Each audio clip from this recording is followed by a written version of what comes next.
we work with our guides, with our patients, may give them some kind of an experience out in the wilderness. There are certain concepts that a person may understand conceptually in the confines of, say, my therapy office in the city or in Rye, but may not integrate it without some kind of an activity that promotes a visceral understanding of that concept. I'm Diana Oehrli, and I've spent most of my life learning firsthand what privilege actually costs. The legacy control, the family expectations, the guilt of feeling trapped in a life everyone thinks you should be grateful for. If you've ever wondered why having everything still feels like something's missing, you're in the right place. Welcome to the Pressures of Privilege. My guest today has been in the trenches of addiction and mental health for 30 years. He's the kind of person you call when you don't know who else to call. Smart, steady, and honest in a field that doesn't always reward honesty. Peter Lazar is a therapist, consultant, coach trainer, and board member based in New York. He works with individuals, many of them high-functioning people who have every resource available and are still stuck. He's the consulting clinical director at Adventure Recovery, a program that takes people out of the clinical office and into the woods. Literally, rivers, mountains, wilderness, kids too. Because sometimes healing happens when you're cold and tired and far from your phone. Peter and I have been crossing paths for years at conferences on both sides of the Atlantic. You keep ending up in the same rooms with certain people. Eventually, you realize that's not an accident. And here's something I don't take lightly. We share the same recovery date that makes this conversation feel a little more personal than most. Peter, welcome to the Pressures of Privilege. Thanks for having me, Diana. Yeah, you're welcome. I just love seeing you because I kept seeing you at these conferences, and some of those conferences aren't happening, so I miss seeing you. Yeah, me too. We've been circling the runway for quite a while now, and here we are finally. Yeah. And I remember last time we talked, you were involved with the Freedom Institute in New York, which is now no longer the Freedom Institute. I understand it's been taken over by Silver Hill Hospital, I understand. Yes, yeah, it's bittersweet. I think they're in very, very good hands. Freedom Institute was the technically the first intensive outpatient program ever, and they were a not-for-profit, still are, focusing on obviously people with substance use disorders and family therapy. We miss Freedom Institute, but again, they're in really good hands. So a lot of these other IOP programs maybe copied what you guys created? In a way, yeah. I mean, there was sort of a model that the state looked at and said, okay, we like what you're doing, and so we're going to create a license and you're going to pay us for it. So that's sort of the short story of how the IOP was born. I'm sensing something from you that okay, so they took a good model, and did they keep the good parts though? I hope. I think they did. I think they, OASAS, which is the licensing body for the state of New York, has always done a good job holding accountable to a standard of excellence treatment providers at the different levels of care, whether they're residential or partial hospital program or intensive outpatient program.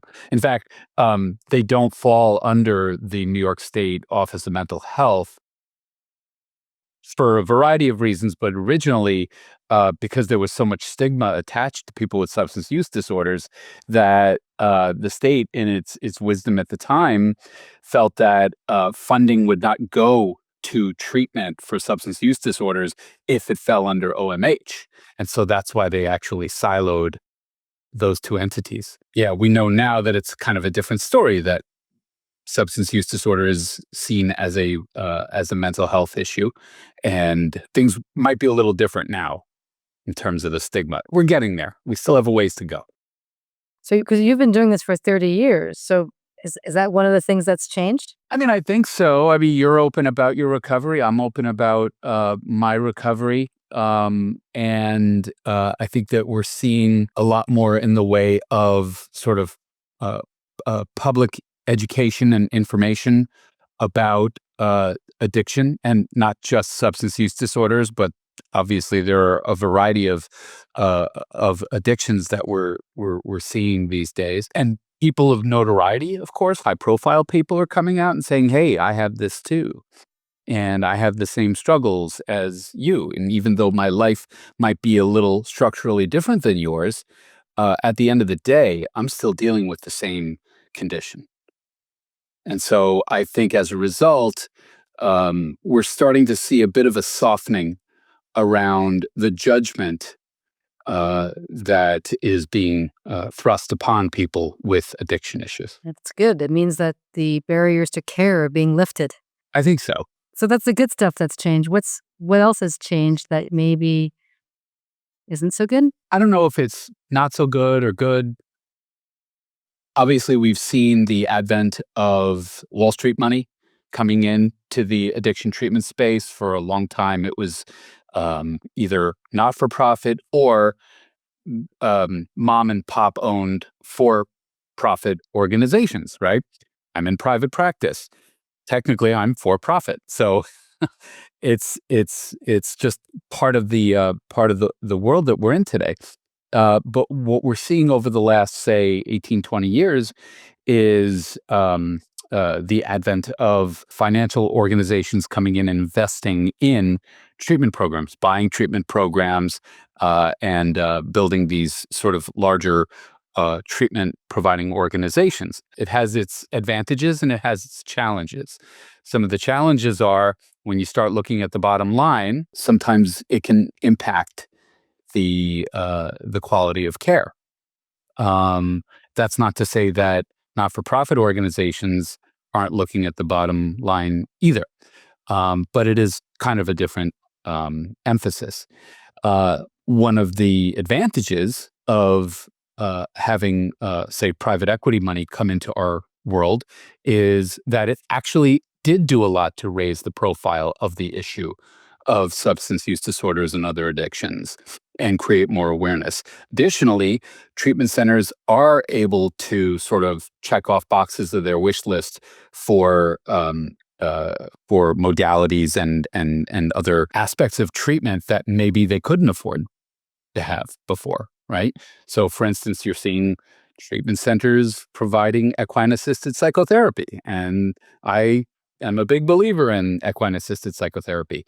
But courses are expensive. But there are treatment centers now that can afford to provide that modality, which has had such an impact on so many people. Now that more people feel more comfortable going to treatment because there's less stigma associated with it.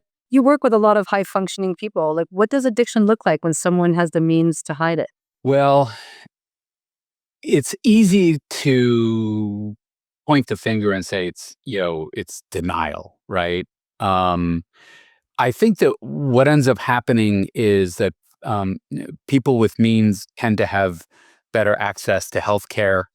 Um, maybe if they're in better physical shape, because they have better access to healthcare, it can kind of stretch out their use cycle. Also, if people can afford different types of addictions, they may sort of rotate them a little bit, right? Alcohol to To sex, to gambling, to, right? And so almost invariably those addictions start to become fused together until you find that you're sort of pushing against an ocean and serving the disease. Also, I think that if you have a certain degree of wealth and a certain degree of influence and a certain degree of power, you've got a lot of people that you influence, and they may feel beholden to you unless, at least in my experience in working with law partners or CEOs of large financial services firms, people are afraid to speak truth to power. People are afraid to say, enough is enough. You need to get the help. And unfortunately, sometimes until it's too late. very interesting. But I thought that the comment about somebody looking really good. I mean, I know people like that that look incredibly good despite an underlying addiction.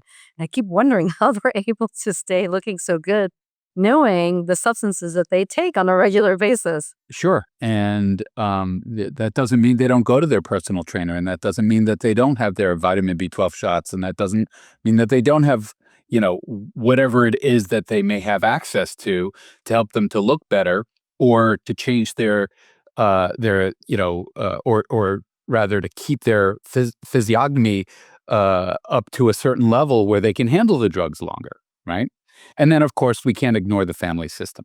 And if you have a family system that lends itself toward codependency or whatever you want to call it, where y- you have a family dynamic that lends itself towards secrecy, which, by the way, is something you see at almost every socioeconomic level. But families with means, usually there's one or two people who are really calling the shots, and if those one or two people are have an addiction issue, the rest of the family tends to fall in line and kind of either sweep it under the rug or even to a certain extent enable it. But there's also that sort of silver spoon syndrome. We're afraid of what the neighbors are going to think. Not just people of wealth. I know it's like pastors, doctors, pilots.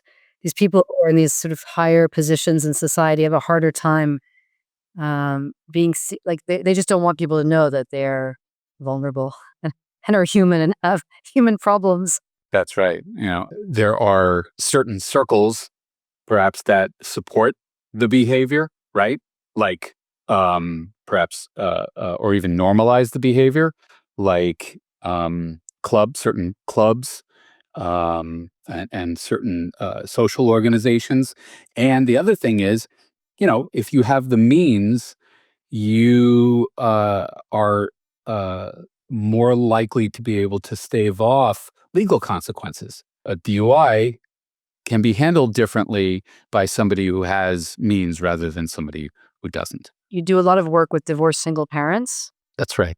And what do kids absorb that parents don't realize they're teaching? Everything.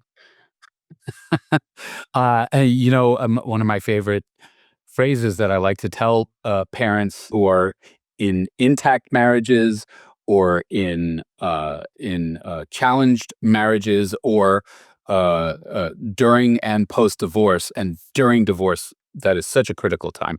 I tell them all what kids observe, they absorb. You think they're not paying attention, but they're at a time in their lives when they're naturally predisposed to learning, right? You're sending them to school. So their brains are wired toward absorbing information and they're paying attention, especially to parents to whom they look for stability. They are learning about how to have a relationship with wealth, how to have a relationship with money, how to have a relationship with somebody you care deeply for, your work ethic, etc., how you respond to stress, right? So kids are always paying attention. And so one of the things that I tell my parents who are sort of peri-divorce or post-divorce is your kids are paying attention. You cannot say anything, that will disparage or blame your soon-to-be ex-spouse or your ex-spouse, even if they're in the wrong, because the kids will feel that, and it will actually have an adverse impact on their identity development because they identify with the parents.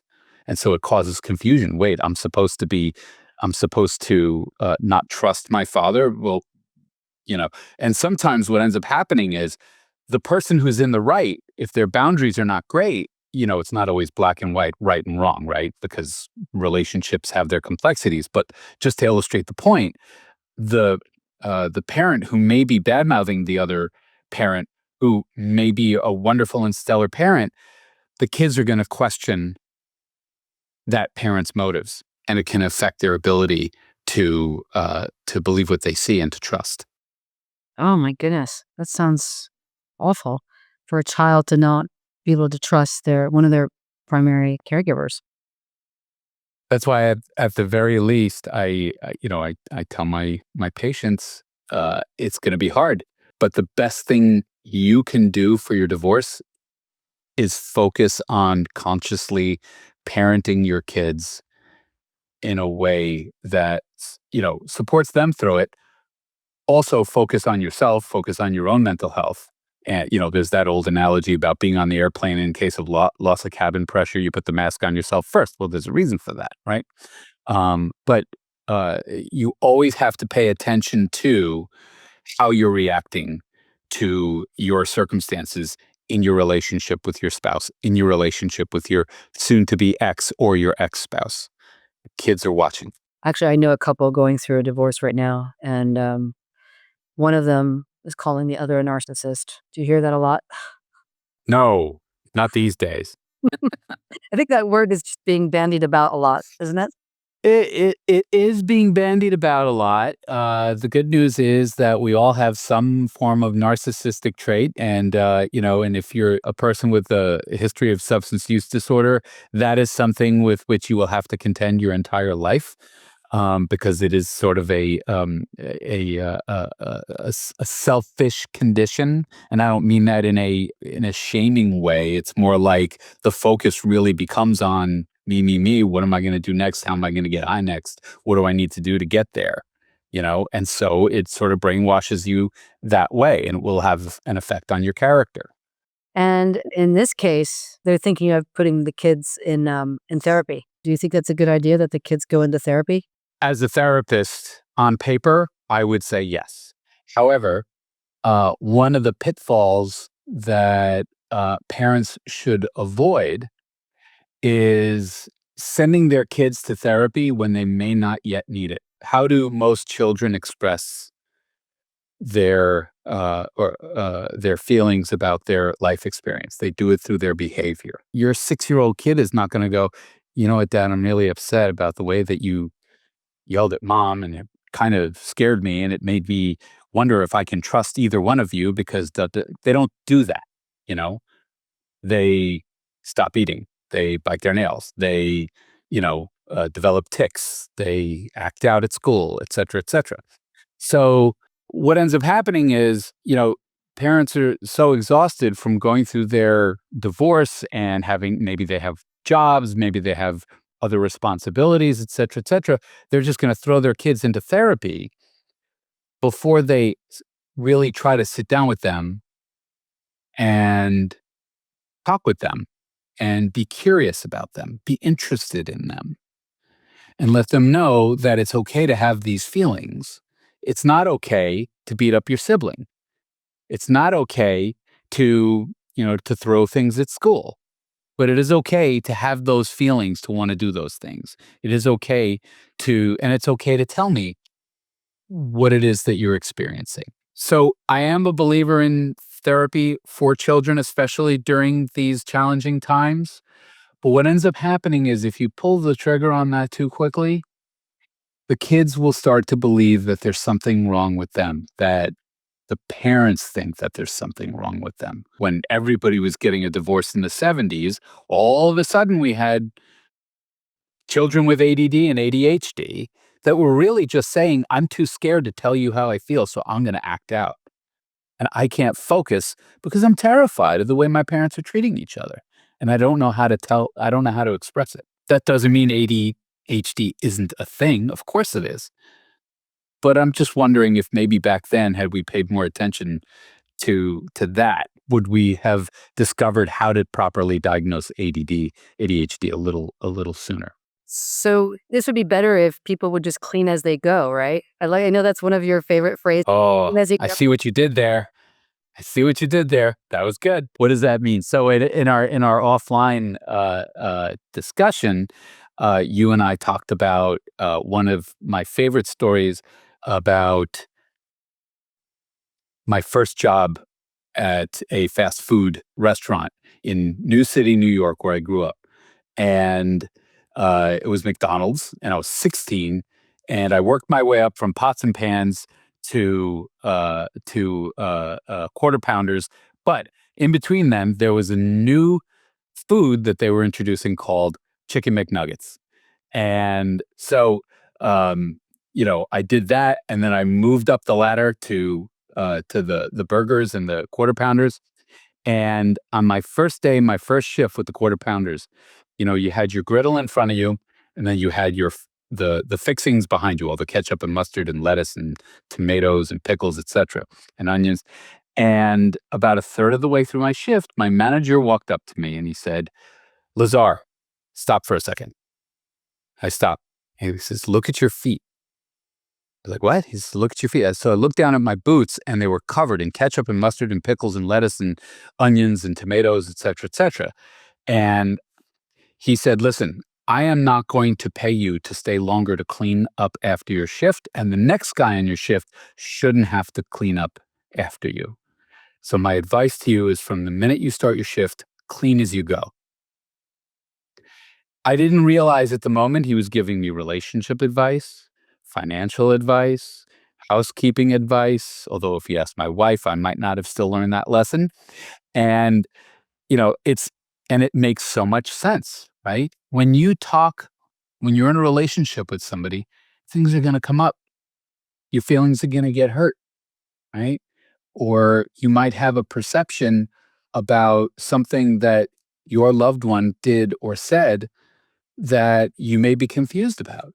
So, one of the things that I think um, is a challenge for a lot of people, especially people in families where substance use disorder is prevalent or any kind of addiction, is to actually talk about things as they happen. It's okay to take a breath. It's okay to take a beat. It's okay to check in with somebody you trust and say, "You know what, my brother did this thing, and I'm not sure how to react to it." You know, but this is how I'm feeling about it, and talk it through with somebody you trust, but don't waste too much time. I know a couple here in Newport, and he told me, he said he cannot go to sleep unless he's talked through an issue with his wife. Like, they have to talk it through before they can go to bed, otherwise he can't sleep. Sometimes the spouse doesn't want to process it right away, and that's okay too. But I do love the aspirational piece about never going to bed angry. Well, yeah, so it reminds me of that reframe that you like, that you've mentioned in your, I think in some of your writing.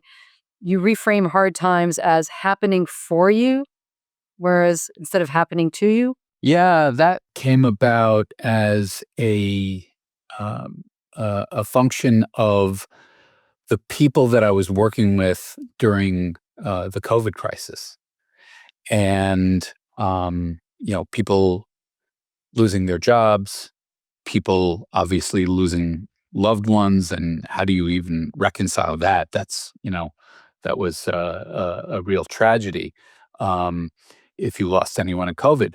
But a lot of things happened, and the phrase "because of COVID" usually refers to something that wasn't so great as a result of the pandemic. And so people would come into my virtual room at the time, and even after, saying, "Because of COVID, this happened to me, and because of COVID, that happened to me," and all of these horrible things that as therapists we were privileged to help people walk through. But there was so much talk about the negative impact. I started to wonder, well, what good came from it as a result as well, right? There's not much good that comes from losing a loved one to COVID, I would think. But what I do know is that some folks responded pretty well to COVID, and there were a percentage of them that would say, "Well, I got to spend more time with my family." I figured out a way to restructure my business so that I could work from home, so that I'm not spending all my time in the car, on the commute, you know? And so those are just a couple of examples. But to your point, it's, when it comes to adversity and trauma, there isn't only a dark lining. Sometimes there is something that can happen for you. I've seen people decide to have families. I've seen people who changed their careers and developed a certain amount of perspective as a result of their experience in COVID. I remember a therapist telling me once, she said, "Farley, I'm so happy your ex-boyfriend won't take you back," because I was like groveling for him to take me back. He He's like, he's doing you a service. Like, because you need to work through these codependency feelings or whatever. Well, she didn't put it that way, but she said, you got some stuff to work through. And it's actually good he's not taking you back because you need to work through this. Yes. If you've ever heard the phrase that rejection can be divine protection, that can be true too. It can be. I have to say now, fast forward 14 years, but I'm happy with what I've done since. Still love the guy as a brother, but I'm glad that that I've grown as a person since. I'm grateful for that growth. Yeah. And you have, at least from my vantage point, uh, developed a professional life that is geared toward mentoring people and helping people in a very specific way.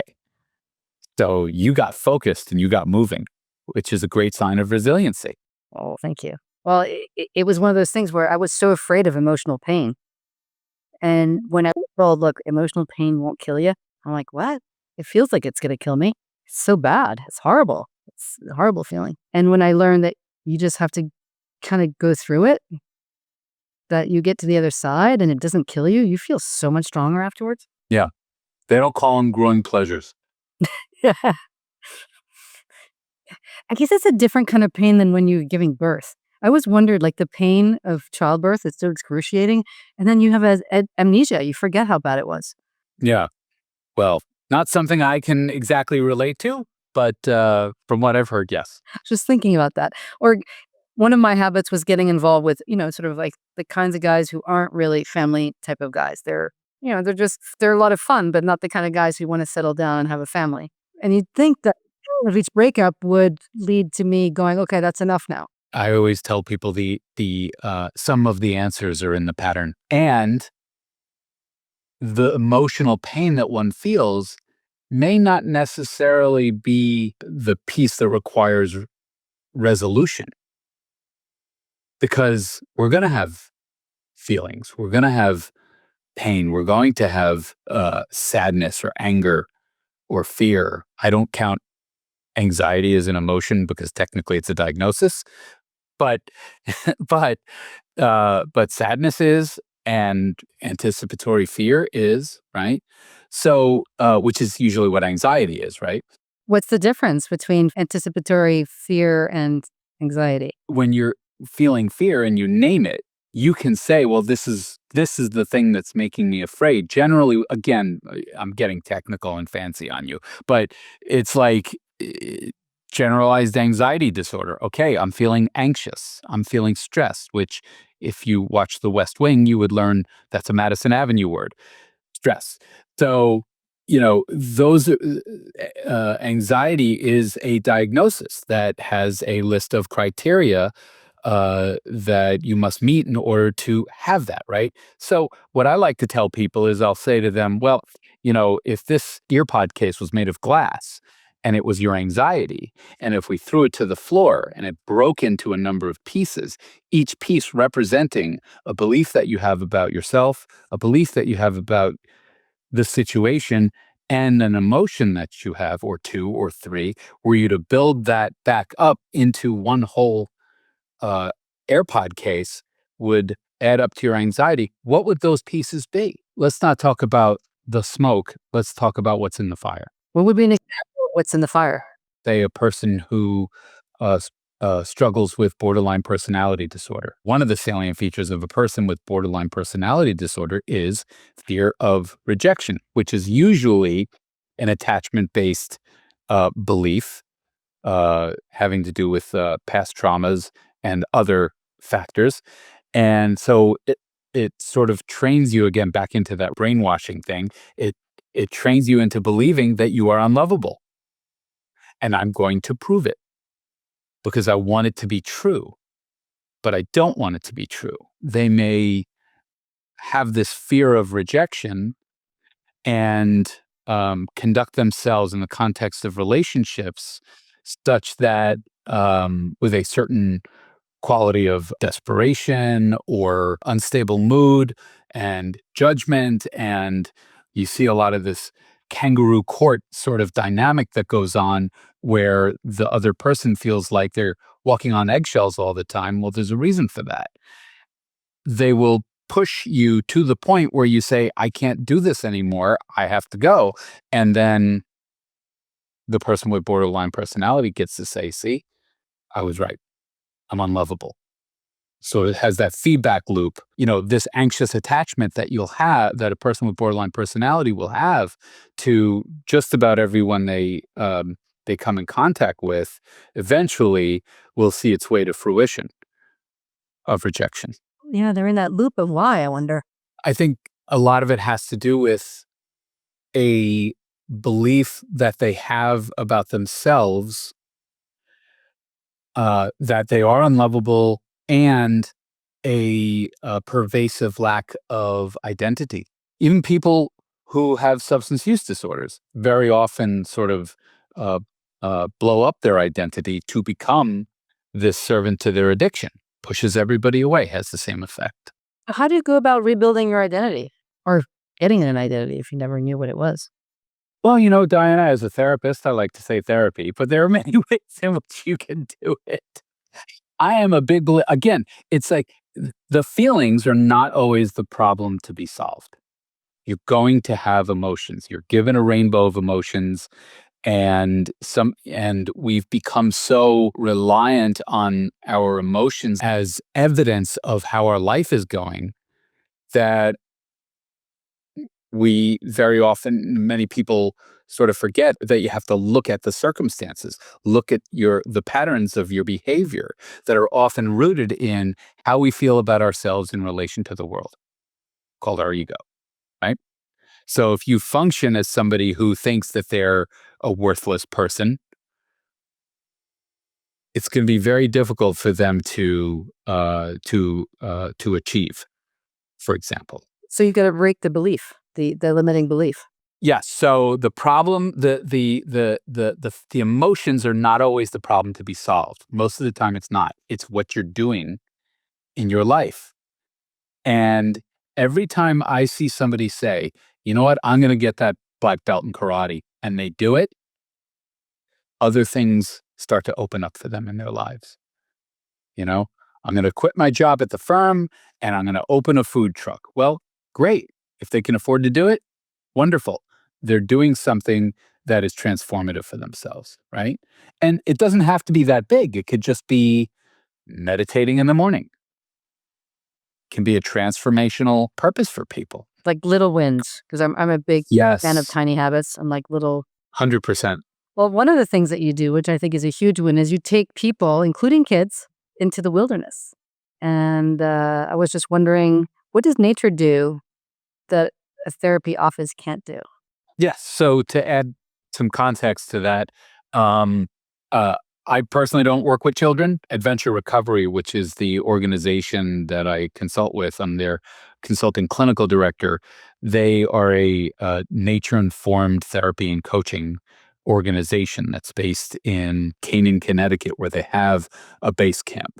They do a variety of nature-based activities. Oh, I should also say they're located in Colorado and working on some other things, other locations as well. We have a presence out in California. So we provide coaching and therapy out in the wilderness, um, and we have certified guides who are all medically certified as well as certified in the activities that we may offer, such as mountain biking, mountain climbing, swift water activities like kayaking, for example, caving, et cetera, et cetera. We can do it if we have a certified guide. We can bring them out as far and as hard and as fast and as deep as they want to go. We work with our guides together with our patients and may give them some kind of an experience out in the wilderness. We use sort of the power of metaphor to help people through certain mental health issues. Many people are experiential learners, right? So there's that phrase, what I Here, I forget. What I see, I remember. And what I do, I understand. Beautiful. And yeah, that was actually on a plaque in my elementary school. I never forgot it.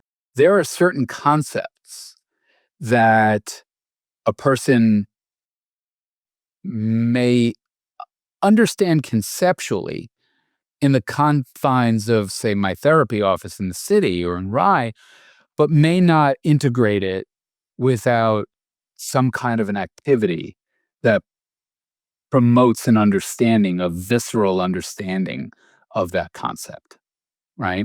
And again, I'll go back to the idea of experiential.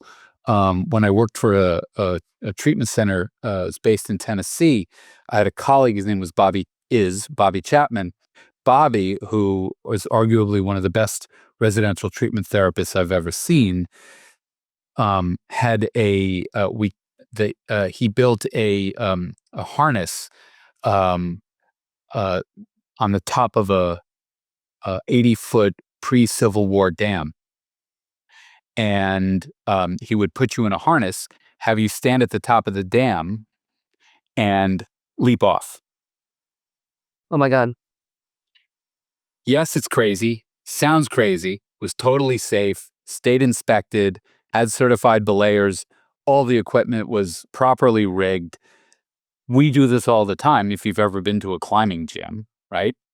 Um, uh, and what people learn is about the concept of making a decision, daring to take that first step, because it's not about the fall. And by the way, when they drop, it's usually like 3 or 4 feet. It's not 80 feet, you know? It's about taking that first step. It's about the decision to and the action of taking that step, not about the fall.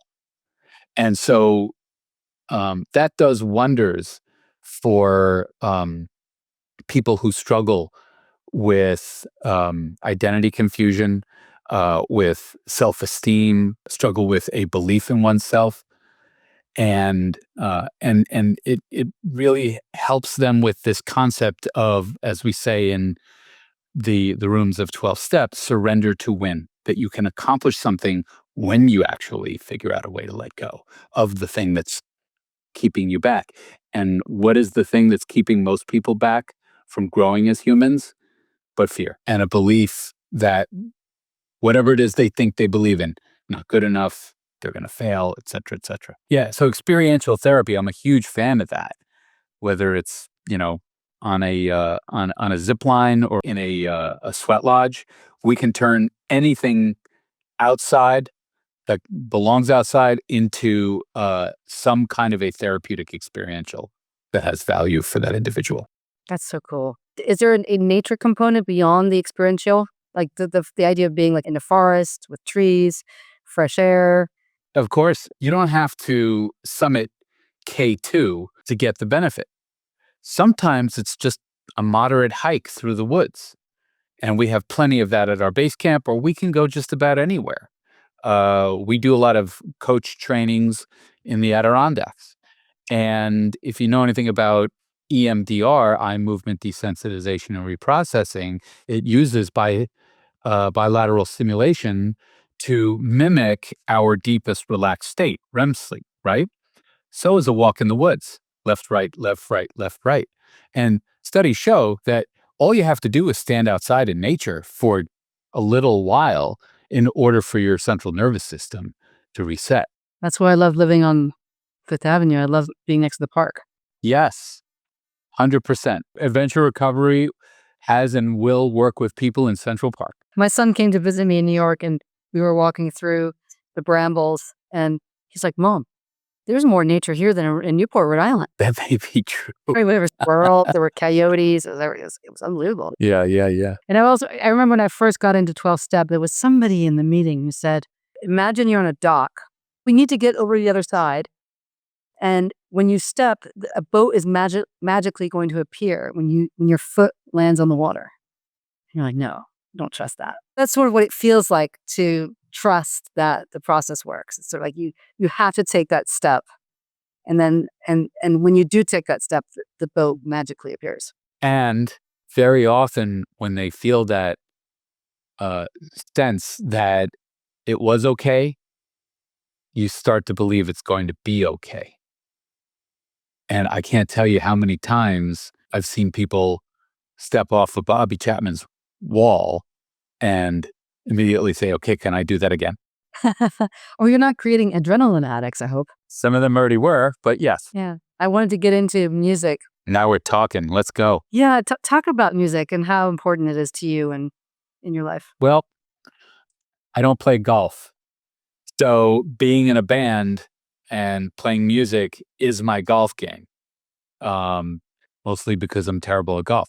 But in addition to that, I love playing music, and I love the idea of orchestrating a song with other musicians and having that sonic experience sort of meld together into something that people might actually listen to or like. And so it's a real pleasure to do that. That is my go-to. Band's called Bad Gummies. Oh, that's a great name. I got outvoted on that one, but I've come to appreciate it. It's a cute name. And what instrument do you play? I play guitar. Oh my God, like my son. Yeah, I play guitar and I sing.